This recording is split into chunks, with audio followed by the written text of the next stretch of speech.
नमस्कार दोस्तों, मैं Deepak Kumar prime mindset YouTube channel पर आपका स्वागत करता हूं। जैसा कि आपको पता है, हमारा सीडीपी का सिलेबस कंप्लीट हो चुका है। अब हम कोर कोर कंसेप्ट या बोल सकते हैं जो इम्पोर्टेंट या मेन कंसेप्ट हैं जो हमसे छूटे हैं, ठीक है ना, और पेपर पॉइंट ऑफ व्यू से इम्पोर्टेंट है, उनको कवर करेंगे। स्किनर ऑपरेंट कंडीशनिंग कंसेप्ट, ठीक है ना। अब आपका एक बात बता देता हूं, मैंने पेवलोव की कंडीशनिंग थ्योरी दी थी, उसके अंदर भी आपके जो कंसेप्ट थे वो उसके भी पॉइंट्स दिए गए थे कि भाई आप कैसे कंडीशनिंग कर सकते हो, क्या स्टेप्स रहने वाले हैं, क्या स्टेजेस रहने वाली हैं। तो ये आपके पास स्टेजेस रहने वाली है किसकी, स्किनर की, ठीक है ना। कौन कौन सी स्टेजेस रहने वाली है वो आप देखो। आपके पास रूल ऑफ ए रेनफोर्समेंट, ये आपको याद करना है। रूल ऑफ ए रेनफोर्समेंट ये क्या होता है, फिक्स भी होता है, वेरिएबल होता है, टाइमिंग फॉर द रिवार्ड्स, ठीक है ना। आप रेनफोर्समेंट कैसा है, आपका फिक्स है या वेरिएबल है, ये डिपेंड करता है, ठीक है ना। ये फिक्स और variable timing for a reward, ठीक है ना। एक तो फिक्स इंटरवल और टाइम पे आप रिवार्ड दे रहे हो या वेरिएबल टाइमिंग पे आप रिवार्ड दे रहे हो, ये उसके ऊपर डिपेंड करता है। एक एक्सटेंशन होता है the gradual weakness and disappearance of the learning behaviour.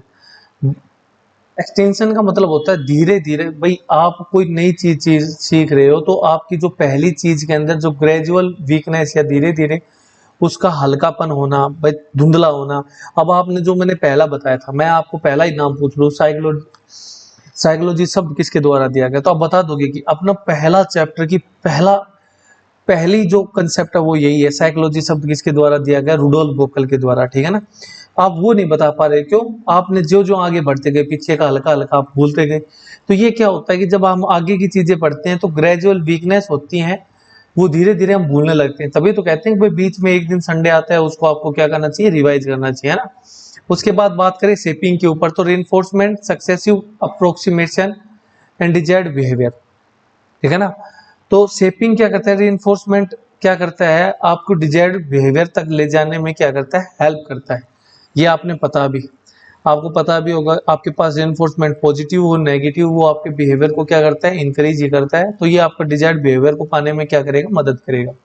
उसके बाद डिस्क्रिमिनेशन हो गया, learning to response only specific stimuli. आप एक स्पेसिफिक स्टिमुलाई के ऊपर ही रिस्पॉन्स करोगे, ठीक है ना। ये नहीं है कि आप हर किसी के ऊपर क्या करने लग जाओ, रिस्पॉन्स करने लग जाओ, ठीक है ना। अब जैसे डॉग है, वो बैल बजने के ऊपर रिस्पॉन्स कर रहा था, ठीक है ना। बैल बजी, उसको पता स्टिमुलस है। अब ये थोड़ी ना आप ढोलक बजा दोगे उस पर भी कुत्ते की लार आ जाएगी, नहीं आ सकती। ये आपके पास डिस्क्रिमिनेशन मतलब आप डिफ्रेंशिएट कर पा रहे हो कि ये अलग बैल है, वो अलग बैल है। मैंने आपको बताया डिस्क्रिमिनेशन मतलब अलग कर पाना, ठीक है ना, कि मंदिर की घंटी बजे और उसके लिए लार आ जाए, समझ में आए। वो होता है कि आप रिस्पॉन्स कर रहे हो नहीं कर रहे, स्पेसिफिक स्टिमुलस के लिए। उसके बाद आपका स्पॉन्टेनियस रिकवरी होता है। ये क्या होता है, reemergence of the behaviour after extension, ठीक है ना। तो ये आपका क्या हो जाएगा, स्पॉन्टेनियस रिकवरी। अब आप लोग मान लो उसको वापिस आपको उन्हीं चीजों के अंदर से गुजारा जाएगा, तो आप क्या करोगे, जो आपने पहले कुछ सीखा है वो आपकी क्या हो जाएगी, दोबारा आपके बिहेवियर में दिखने लग जाएगी। सीधी सी बात है, आपने कुछ टॉपिक 10 दिन तक याद नहीं किया, वो आपके मन में धुंधला हो गया। यही ये कहना चाह रहा है, ठीक है ना, कि वो क्या हो जाता है तुम्हें डिजायर्ड बिहेवियर। अरे नहीं नहीं नहीं, लर्निंग ऑफ, हाँ, एक्सटेंशन का मतलब क्या होता है, वो धीरे धीरे धुंधला होने लगता है और आप उसको दोबारा रिवाइज करोगे, दोबारा रीइमर्ज हो जाएगा। इमर्ज का मतलब सामने आ जाएगा आपके, है ना। तो उसकी स्पॉन्टेनियस लगातार रिकवरी क्या हो जाएगी यदि आप तुरंत उस चीज को याद करोगे। और आगे आपके पास क्या हो जाएगा, क्रिएटिविटी एंड इंडिविजुअल डिफरेंस। अब क्रिएटिविटी के ऊपर देखो, करेक्टरिस्टिक ऑफ क्रिएटिविटी कौन कौन से हैं। करेक्टरिस्टिक ऑफ क्रिएटिविटी, क्रिएटिविटी की आपके पास क्या है, originality, fluency, flexibility and divergent thinking, ठीक है ना। क्या हो जाएंगे आपके पास, क्रिएटिविटी से पूछता है आपके पास कि करेक्टर कौन कौन से है, तो ओरिजिनलिटी हो जाएगा, फ्लुएंसी, फ्लेक्सिबिलिटी और डाइवर्जेंट थिंकिंग। ये याद रखना, चार आपके पास क्या होते हैं, करेक्टर होते हैं। उसके बाद क्रिएटिविटी से सीक्वेंस भी पूछता है कि प्रिपरेशन होता है, इंक्यूबेशन होता है, इंसाइट होता है, वेरिफिकेशन होता है। ये आपके पास इंपॉर्टेंट पॉइंट्स हैं जो हमारा सिलेबस कंप्लीट किया उसमें नहीं पढ़े हैं और आपके एग्जाम पॉइंट ऑफ व्यू से इंपॉर्टेंट है। याद रखना, एग्जाम पॉइंट ऑफ व्यू से इंपॉर्टेंस है, आपके इनसे रिलेटेड क्वेश्चन पूछे गए हैं। तो पहले बता रहा हूं भाई, जिसको पढ़ना है तरीके से पढ़ना है तो इनको पढ़ लेना, ठीक है ना। बाकी मटर गश्ती वालों के लिए मेरे पास कोई शब्द नहीं है, कुछ भी कर सकते हो आप, ठीक है ना। तो सीक्वेंस ऑफ क्रिएटिविटी क्या हो जाएगा, पहले प्रिपरेशन करोगे, इंक्यूबेशन करोगे, इंसाइट, और फिर आपके पास वेरिफिकेशन। याद करने के अलावा कोई ऑप्शन नहीं है भाई, सभी, ठीक है ना। फिर इंडिविजुअल डिफरेंस, इंटर इंडिविजुअल क्या होता है, वेरिएशन बिटवीन डिफरेंट पीपल। मतलब इंटर इंडिविजुअल का मतलब, इंटर का मतलब होता है बहुत से लोगों के अंदर क्या करना, डिफरेंशिएट करना। वेरिएशन बिटवीन डिफरेंट पीपल्स, अलग अलग लोगों के बीच में क्या करना, वेरिएशन डिफरेंट क्रिएट करना। उसके बाद इंट्रा इंडिविजुअल होता है, variation with in one individual, ठीक है ना। अब आपने देखो हाँ,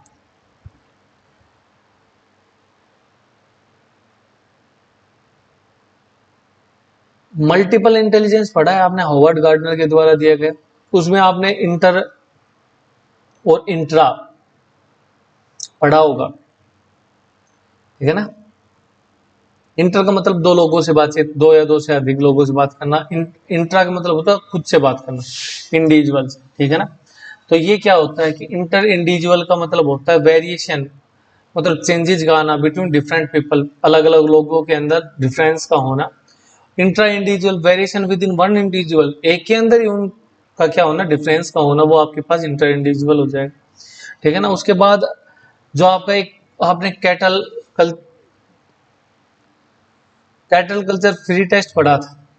पहली बात इससे पूछते हैं कि कैटल कल्चर है वो वर्बल टेस्ट है या नॉन वर्बल, तो कैटल कल्चर फ्री टेस्ट है वो आपके पास नॉन वर्बल हो जाएगा। उसके बाद पूछते हैं कि कैटल कल्चर टेस्ट है रेमंड कैटल के द्वारा दिया गया, ठीक है ना, ये किस एज ग्रुप के बच्चों के लिए है, 4 से 8 साल के बच्चों के लिए। ये दो इंपॉर्टेंट बातें हैं कैटल कल्चर टेस्ट से जो हमारी छूट गई थी, वो मैंने अब बता दी। क्रिएटिविटी से भाई आपका पूछा ही पूछा जाता है, पूछा ही पूछा जाता है। कैरेक्टरिस्टिक क्या होते हैं, फ्लेक्सिबिलिटी होता है, फ्लुएंसी होता है, ओरिजिनलिटी होता है, डाइवर्जेंट थिंकिंग होता है। सीक्वेंस की भी बात करता है, preparation, incubation, insight and verification, ठीक है ना। इनको याद करना पड़ेगा, कोई ऑप्शन नहीं है इनके बारे में, छोटा छोटा पॉइंट पूछे गए हैं। अब कैटल कल्चर फ्री टेस्ट से ये पूछा गया था, cattle culture free test is a verbal test और नॉन वर्बल टेस्ट, और फिर 2 ऑप्शन होते हैं, ठीक है ना, तो नॉन वर्बल टेस्ट हो जाएगा। उसके बाद एक पूछा गया था कि cattle culture free test is design for 4 to 8 year, design for which age group childrens, किस एज ग्रुप के बच्चों के लिए बनाया गया है, तो 4 to 8 ईयर चिल्ड्रंस के लिए हो जाएगा, ठीक है ना। उसके बाद आपका आता है पर्सनालिटी टाइप, ठीक है ना। ये भी आपसे बहुत बार, कम से कम भी आपसे 4-5 बार पूछा है कि पर्सनालिटी की टाइप कौन सी है। एस्थेनिक हो जाएगा, एथलेटिक हो जाएगा, पाइनिक हो जाएगा, और ये क्या हो जाएगा, डाइस प्लास्टिक हो जाएगा, ठीक है ना। डाइस प्लास्टिक हो जाएगा, पाइनिक हो जाएगा, एथलेटिक हो जाएगा, और एस्थेनिक हो जाएगा, ठीक है ना। लिपोसोमेटिक, भाई ये है ना, ये काट देना, केवल इतना याद करना है, ठीक है ना। खाम खा क्यों आपकी सिरदर्दी बढ़ाऊं, केवल इतना ही पूछा जाता है आपसे। लीन, सलीम, मोफन, इंट्रोवर्ट था, क्या क्या क्या क्या क्या क्या पढ़ना पड़ रहा है यार, क्या क्या पढ़ना पड़ रहा है आपको ना, ठीक है ना। तो आपकी पर्सनालिटी टाइप पूछते हैं, एक तो आपके पास एस्थेनिक या लिपोसोमेटिक हो जाएगा, एक आपके पास एथलेटिक हो जाएगा, पाइनिक हो जाएगा, और एक डाइस प्लास्टिक हो जाएगा, ठीक है ना। इनको याद कर लेना भाई, ऐसे ही है छोटे छोटे पॉइंट, इनको तो पढ़ना पड़ेगा ना। अब आपका पैरासाइकोलॉजी, पैरासाइकोलॉजी किससे रिलेटेड है, टेलीपैथी से, रीबर्थ से, ये चीज याद करनी है। और साइकोनेसिस, अब भाई मेन तो ये है टेलीपैथी, रीबर्थ एंड साइकोनेसिस से रिलेटेड कौन हो जाएगी, पैरासाइकोलॉजी, ठीक है ना।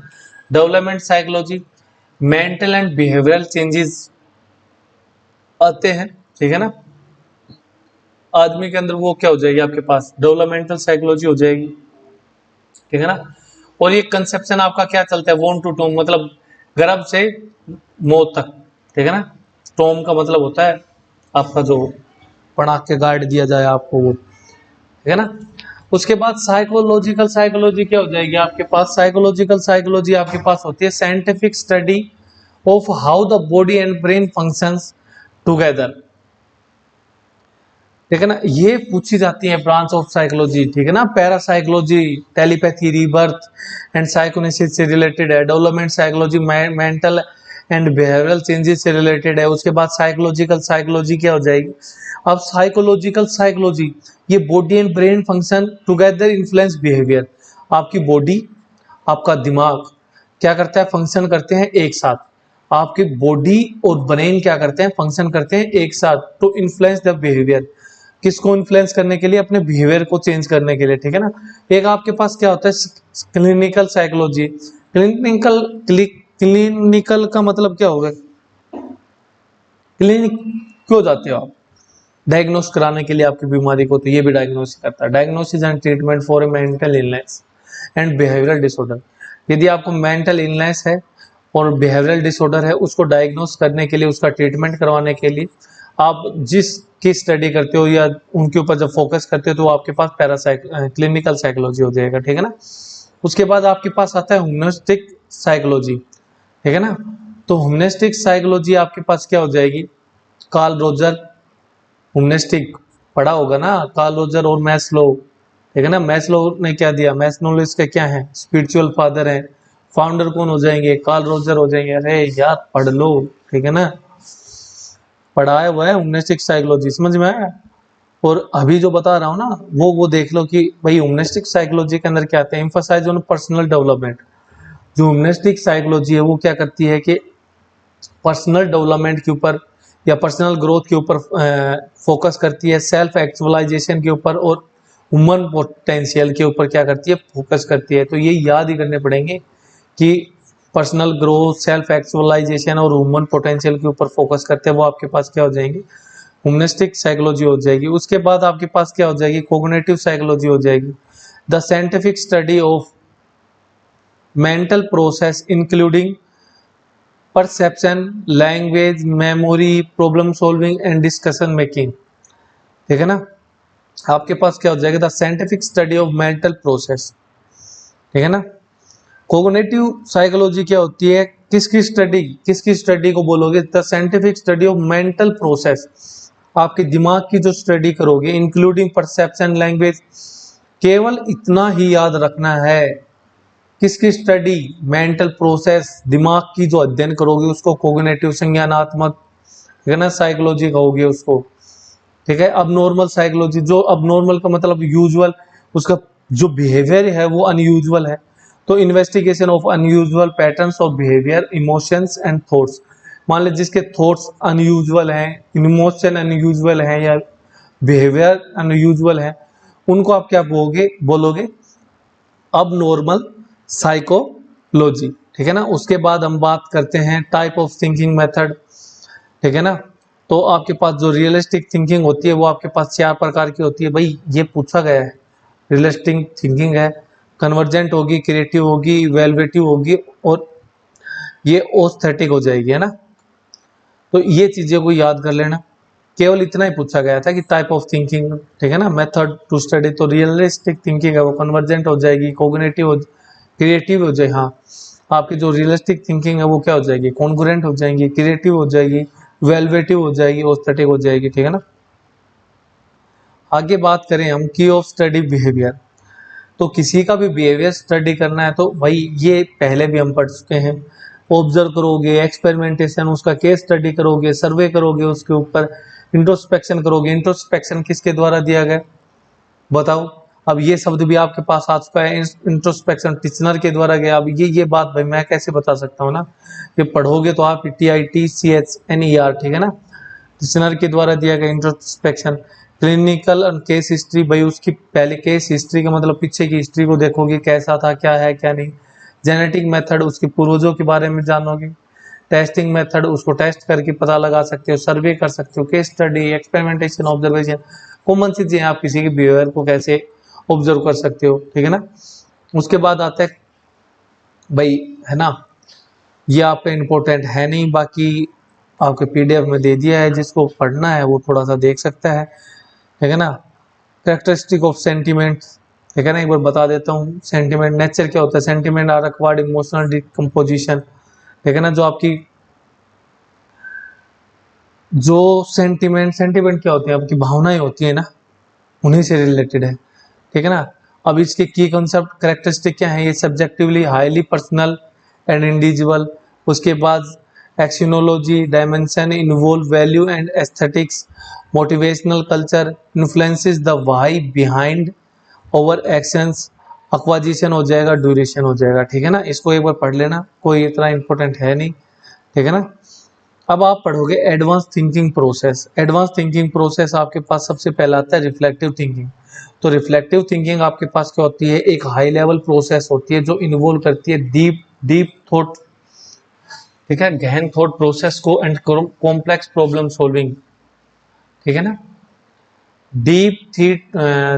डीप थॉट प्रोसेस जो आपकी हाई लेवल जो प्रोसेस होता है वो इन्वॉल्व करता है डीप थॉट प्रोसेस को एंड कॉम्प्लेक्स प्रॉब्लम सॉल्विंग को, ठीक है ना। जो आपके पास कठिन मतलब ज्यादा गहन जिसके ऊपर सोचा जाता है, ठीक है ना, जो प्रॉब्लम हार्ड होती है, जब उनको आप हाई लेवल के क्वेश्चंस को सोल्व करते हैं तो वो आपके पास जब सोल्व करते हो तो आपके पास कौन सी हो जाएगी, आपके पास रिफ्लेक्टिव थिंकिंग हो जाएगी। उसके बाद आपके पास क्या हो जाएगी, परसेप्शनल थिंकिंग हो जाएगी। द मोस्ट बेसिक फॉर्म हो जाएगी आपके पास relies on direct sensory input and immediate perceptions, ठीक है। उसके बाद आपके पास क्या हो जाएगी, क्रिटिकल थिंकिंग हो जाएगी। क्रिटिकल थिंकिंग किसके ऊपर बेस है, एनालाइजिंग इंफॉर्मेशन, ठीक है ना। आप जो आपको इंफॉर्मेशन दी गई है उनका आप अध्ययन करोगे। उसके बाद क्वेश्चनिंग क्वेश्चंस अजम्पशन के ऊपर और आपके identification of the basic facts. तो थोड़ा सा है ना इनके जो वर्ड्स दिए गए हैं, जैसे आपकी जो परसेप्चुअल थिंकिंग है मैंने बताया द मोस्ट बेसिक फॉर्म होती है, ठीक है ना।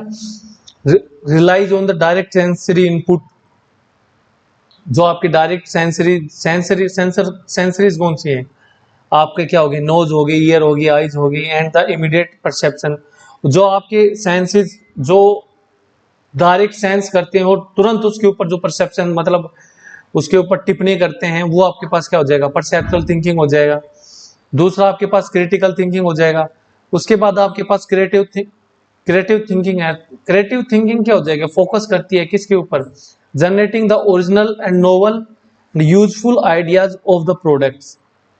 तो क्रिएटिविटी का क्या मतलब है, किसी चीज के ऊपर नोवल आइडियाज का मतलब ये है किसी चीज कोई चीज लेके आए या कोई आइटम है, कोई खिलौना है, उसके आपको ये जानना है कि ये कैसे काम करता है, ठीक है ना। तो आप उसको तोड़ के वापस से रीजनरेट करने की कोशिश करते हो। तो ये किसके ऊपर फोकस करता है, ओरिजिनल एंड नोवल आइडियाज के ऊपर, यूजफुल, ठीक है ना। तो आपका क्रिएटिव थिंकिंग है वो फोकस करती है जनरेटिंग ओरिजिनल, भाई अपने मन से या आप जो खुद जनरेट करते हो ना अपने ओरिजिनल आइडियाज को, उसके ऊपर नोवल्टी का भी मतलब होता है नए नए आइडियाज, ठीक है ना, आपके जो नए आइडियाज होते हैं उनके लिए, ठीक है ना। तो ये क्या हो जाएगा भाई, जब आप जनरेट कर रहे हो ओरिजिनल खुद से या नए नए आइडियाज को जनरेट कर रहे हो तो वो क्या हो जाएगा, क्रिएटिविटी है आपकी, ठीक है ना। और आप किसी चीज को जानने की कोशिश कर रहे हो, मान लो वो खिलौना था आपने खोल के देखा कैसे वर्क कर रहा है, वो भी आपका क्या है, आपने वो नोवेल्टी जानी ना कि ये वर्क किस बेस के ऊपर कर रहा है, ठीक है ना। तो वो भी आपकी क्या हो जाएगी, क्रिएटिव थिंकिंग हो जाएगी, ठीक है ना। क्रिटिकल थिंकिंग किसके ऊपर बेस होती है, एनालाइजिंग इंफॉर्मेशन, क्वेश्चन अजम्पशन और identify the basis of facts, ठीक है ना। तथ्यों का आइडेंटिफाई करना है, तथ्यों को आइडेंटिफाई करना, क्वेश्चन अजम्पशन हो जाएगा, एनालाइजिंग या इंफॉर्मेशन, ठीक है ना, इंफॉर्मेशन को खोजना, ये आपके पास हो जाएंगे एडवांस थिंकिंग प्रोसेस के अंदर। उसके बाद आपके पास क्या है, की क्योर्स हैं इमोशनल थ्योरीज की, है ना। कुछ शॉर्ट फॉर्म है, ये आपका क्वेश्चन पूछा गया है, डिफाइन द पर्सनैलिटी, ठीक है ना। पर्सनैलिटी को किसने डिफाइन किया है, वैलेंटाइन ने, ये आपके पास है। पर्सनैलिटी को डिफाइन किसने किया, ये आपके पास साइंटिस्ट का नाम है, वैलेंटाइन ने डिफाइन किया है। और आपसे अगला क्वेश्चन ये भी पूछा गया था कि personality is the sum of initiate and acquired decomposition. जो पर्सनैलिटी होती है वो क्या होती है, आपके जन्म, इनिशिएट का मतलब होता है जन्मजात, और एक्वायर्ड डिकम्पोजिशन का क्या होती है, सम होती है। ये बात किसने कही, ये बात कही किसने, वैलेंटाइन ने, कि जो आपकी पर्सनैलिटी है वो जन्मजात और जो आपने एक्वायर्ड की है डिकम्पोजिशन, उन दोनों का सम आपके पास होती है, वो किसने कहा, वैलेंटाइन ने। डेफिनेशन ऑफ पर्सनैलिटी किसके द्वारा दी गई, वैलेंटाइन के द्वारा। और ये डेफिनेशन दी गई क्योंकि पर्सनैलिटी की तो काफी डेफिनेशन दी गई है।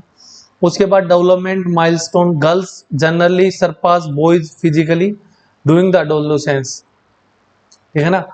अब आपके पास ये आपके पास दिया गया है, ये क्वेश्चन आता है आपका डायरेक्ट कि girl generally surpass boys, girl जो लड़के होते हैं उनको सरपास कर देती हैं फिजिकली, मतलब शारीरिक रूप से, कब कर देती हैं वो, एडोलेसेंस के अंदर, ठीक है ना। उसके बाद अगला आपका है जेम्स लैंगे थ्योरी ऑफ इमोशन, ठीक है ना।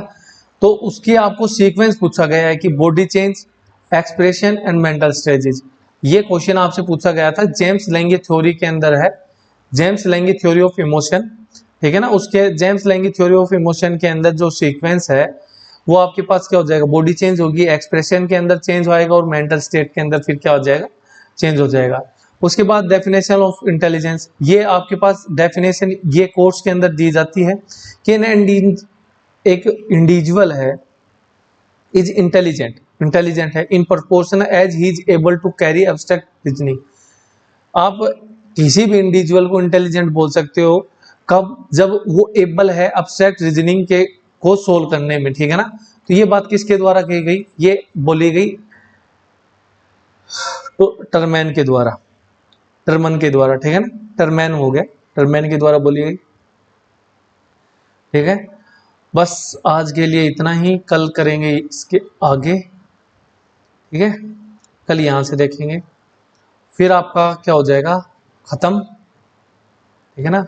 वीडियो अच्छी लगी है तो लाइक शेयर सब्सक्राइब जरूर करें। भाई इसके अंदर कुछ भी नहीं है भाई, मेन पॉइंट उठा रखे हैं, क्या क्या बताऊं इनका, ठीक है ना भाई, रटने पड़ेंगे ये चीजें हैं। अब कल को कोई नई चीज से क्वेश्चन पूछ लिया तो अब क्या करोगे, आपके पास उनको याद करने के अलावा कोई ऑप्शन है ही नहीं, तो अब भी यही ऑप्शन है आपके पास, इनको याद कर लेना।